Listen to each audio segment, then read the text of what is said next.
Good evening, Aaron. Today we're going to talk about nuclear power and 3D printing and how they're used inside their industry. What are your thoughts on nuclear power?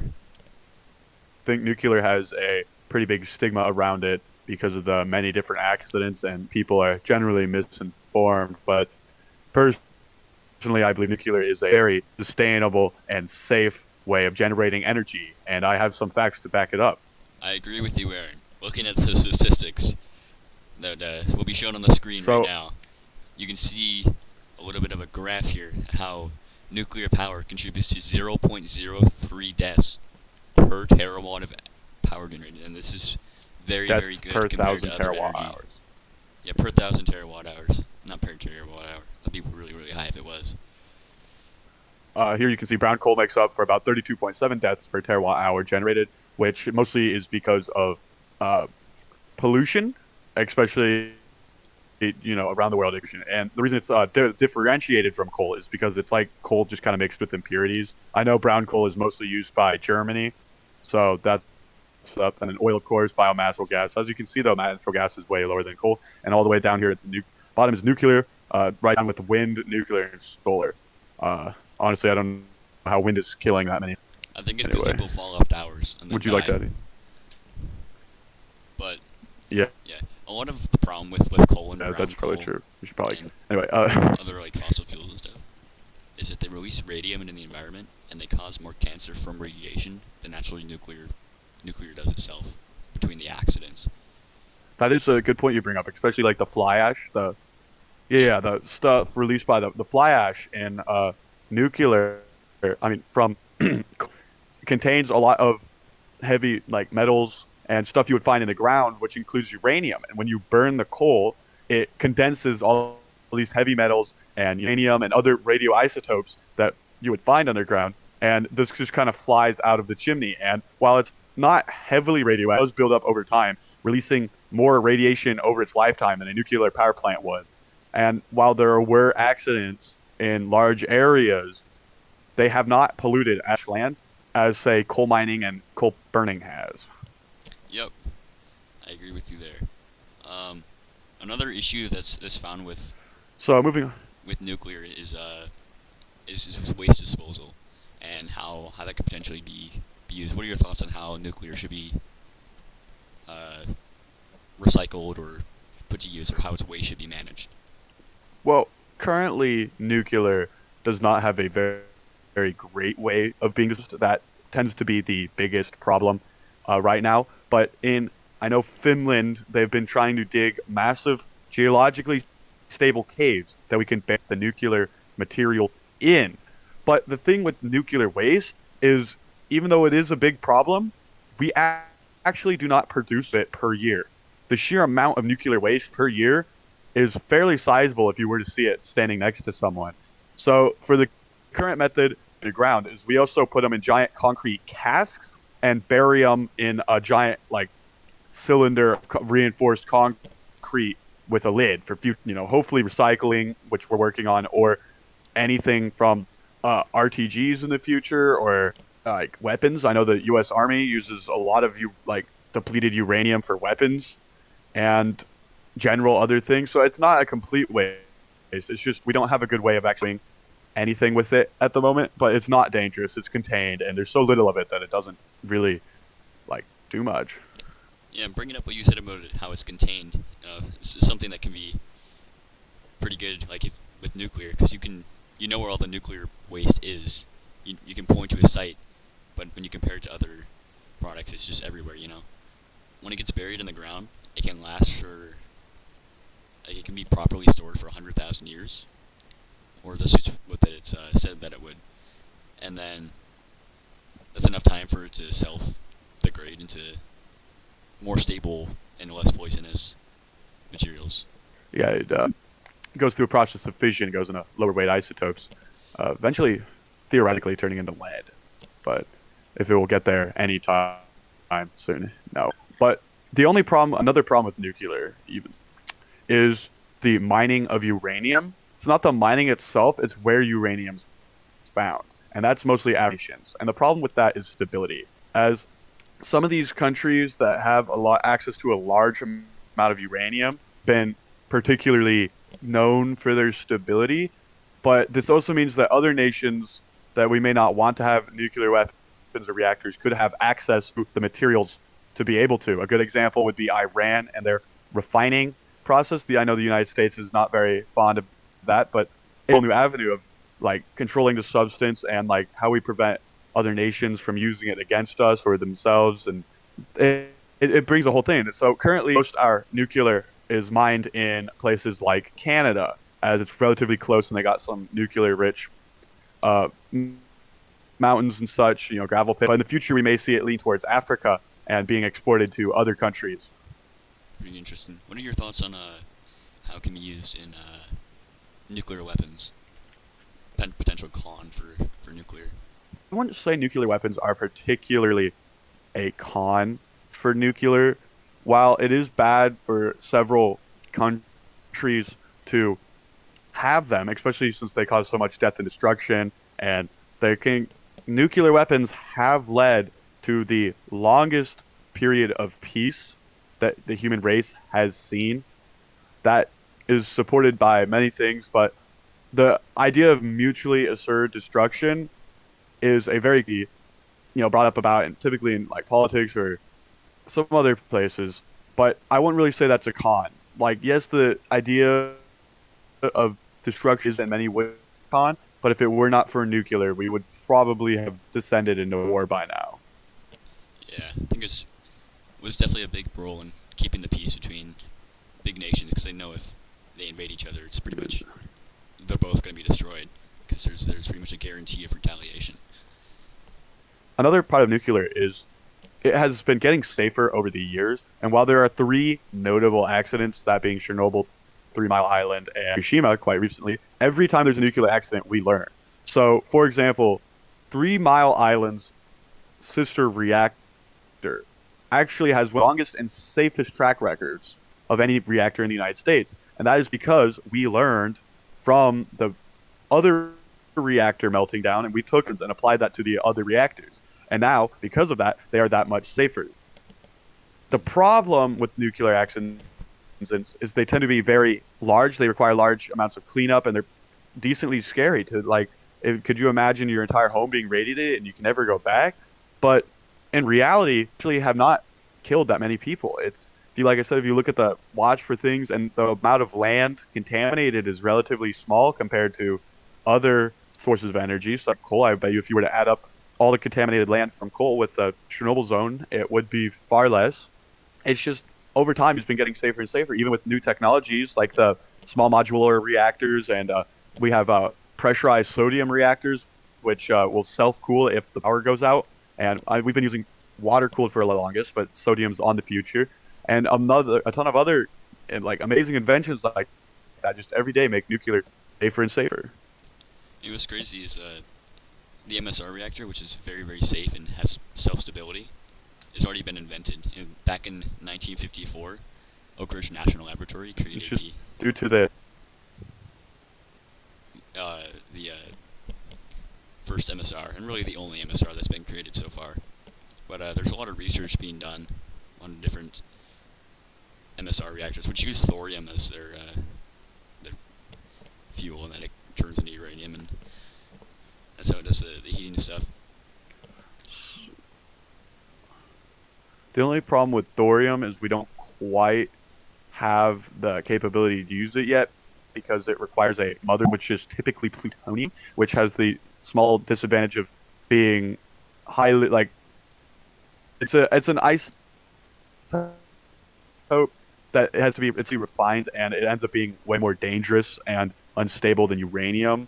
But it typically tends to be better for thorium. Thorium isn't, you can't turn it into nuclear weapons. At least we don't know of yet. You probably could, but it's just not as, it's not as researched, and especially with the modular reactors and thorium reactors, is due to the stigma around nuclear and the public's opinion. Ironically, they've been making nuclear less safe, preventing funding from going into these areas. So we're mostly left with reactors from the 60s, with very few being built. I think there's only one being built this year or in construction. So basically all nuclear safety research beyond accidents and the research is already going on has been sound and hasn't received very much funding due to the stigma and people not wanting nuclear. So it's an interesting topic. It both affects the other. But what do you have to say about that, Aiden? Um,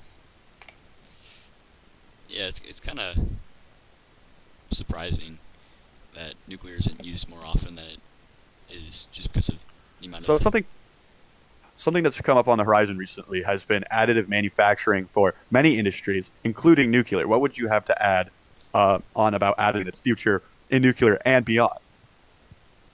I think additive manufacturing will definitely help in the development of. It's not just nuclear, but pretty much any engineering industry in general. It allows you to go and test parts rapidly, which could decrease the cost of manufacturing parts for a nuclear power plant or really any other device you might need, and test fit, test ideas, and just design and iterate way faster. So, how do you believe it will revolutionize these industries? I think it already has revolutionized these industries. Like, what do you see as the future of additive?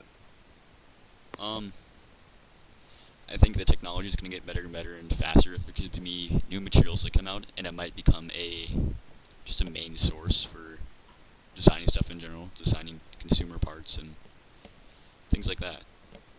Do you believe as it becomes more mainstream, the technology will get better, and due to the more supply and demand, the technology allowing for more people to have access? Yes, this is something that you saw a couple years ago with the release of the Ender 3, which is a very, very low-cost 3D printer that a lot of consumers bought up and used because it cost really $200, $300, and it allowed an entry-level experience to this 3D printing, which is going to eventually help young engineers who might have just got a 3D printer for their birthday or something be able to tinker around and figure stuff out and eventually grow up to become engineers, which would help with the engineering industry as a whole.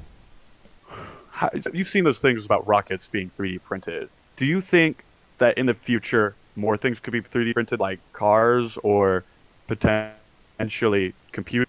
Um, yeah, I could see some parts of cars being 3D printed, maybe not the entire thing, because it's a pretty complex part and needs a lot of precision. And 3D printing doesn't really offer, at the moment, a whole lot of precision. At least, I mean, resin does, but FDM printing, which doesn't really offer that. But the material has to be melted and put through a nozzle, which is a big constraint because you can't really get high Well, temperature resistant stuff like what would be needed inside of an engine for a car. So there's a big limitation on what you're able to manufacture with 3D printing. well, with the advent and rise of things like conical printing, and you see the rise of five-axis like milling machines, I do believe we could have something similar to that in the future with the increase in technology, especially probably in the aerospace industry where time is valuable. What else would you like to add? Um, I've never really heard of conical printing. Can you explain a little bit more on what that is and how it works? And Basically, to reduce struts and going over layers, they print instead of layer by layer, they print kind of off at an angle in a conical shape. oh, so does like the printer head, does it rotate around the object? It's at like a 45-degree angle. And it can do that. Some do that. Yeah, that'll definitely reduce some of the constraints on different parts, and like it would allow more parts to be printed in different ways, and reduce some of the limitations that 3D printing has.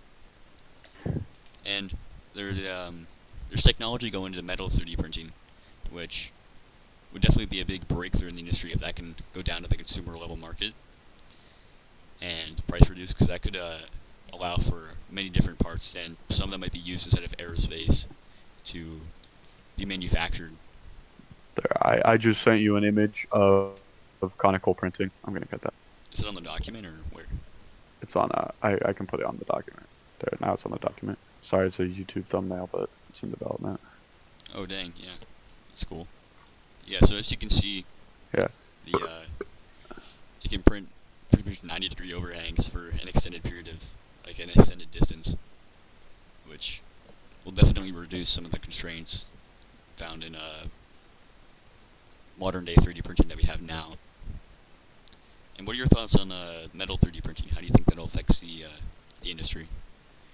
Well, you can already see its effects. So I think they recently launched one of the first metal 3D printed rockets, which could be a step forward to making space more commercialized, which could mean anything mining or different missions to Mars and just opening it up generally to the public. But I also believe that it will allow for a new era of product design where people are, instead of requiring these big metal press machines, are able to just kind of sketch up something, the printer, or create new designs that might not be possible using things such as subtractive machining, because you can create tubes and stuff that you can create embedded structures that you would not be able to achieve using subtractive manufacturing. I know some machine shops have been using that in the past.